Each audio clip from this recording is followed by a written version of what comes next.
VO2 max tests will give you a good general indication of aerobic ability and current fitness. Unfortunately, the most accurate test involves a lab, treadmill, and other sophisticated equipment that just make it not too practical. Fortunately, there are field tests devised to estimate VO2 max using nothing more than your body weight and your post-exercise Of heart course, to rate. take these assessments, you do need proper attire. You want to start off with some running shoes or training shoes, either some running shorts or running pants, and of course a proper, just according to the conditions outside. Today's hot, a nice athletic t-shirt. Okay, additional equipment that you're also going to need, aside from the proper attire, is of course a stopwatch and an optional equipment that you can use is a heart rate monitor, of course, to measure heart rate. Of course, very important is a 400-meter track, which, as you can see, is level surface, which you, of course, want to make sure that you have nothing obstructing the run.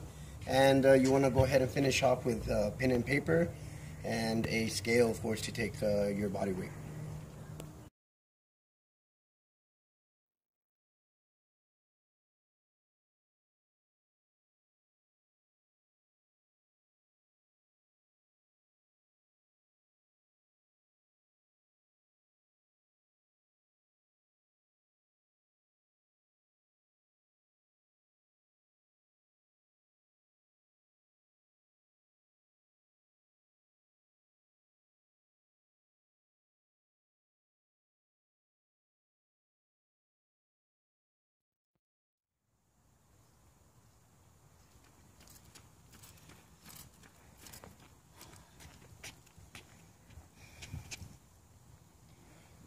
Okay, if you are taking heart rate with a heart rate monitor, you want to do that immediately within 15 seconds of finishing the run. Right now I'm at 139. It's very critical that your heart rate never goes up 180 beats per minute. And again, you want to take it as quick as possible.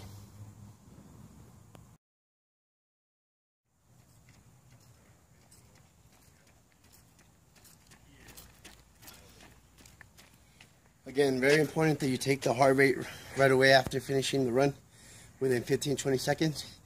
Make sure you get the carotid artery or the radial artery, and you basically count for 15 seconds. Okay, and after the 15 seconds, whatever the number is, you multiply times 4. In my example, I had 26. 26 times 4 is 104 beats per minute. After the jogging test, it's very important that you actually know what this assessment is for, who it actually targets. And it's actually for 18 to 29 years old, men and women. And you have to do a warm-up for about 2 to 3 minutes.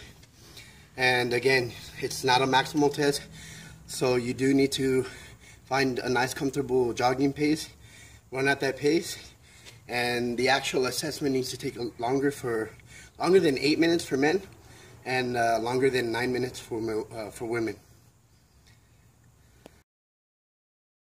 The goal for the 1 mile walk is to walk as quickly as possible without running. Again, for the walking test, same thing, you do want to administer the post-exercise assessment right away, which is either your carotid artery or your radial artery for 15 seconds. Okay, very good. And again, whatever target number you got, you multiply that times 4, and that will give you your target value. In my case, it was 21. 21 times 4 is... The 1 mile walking test is usually targeted for sedentary populations and older populations. Remember, of course, to warm up for about 5 to 10 minute warm up. And this protocol is specifically targeted for 20 to 69-year-old men and women. Using a specific VO2 predicted max formula, you can calculate your 1 mile jog VO2 max by the equation stated here. The times per minute that you finish the 1 mile jog, and your heart rate after post exercise, plus either 1 for males or 0 for males in the gender column. If your time includes a seconds column, be sure to go ahead and divide that by 60 to get the proper decimal point that you would include in the formulas. And the final step is to use the calculated VO2 results and do a comparison with a comparison chart that will provide you a classification ranking based on your results and, of course, your age.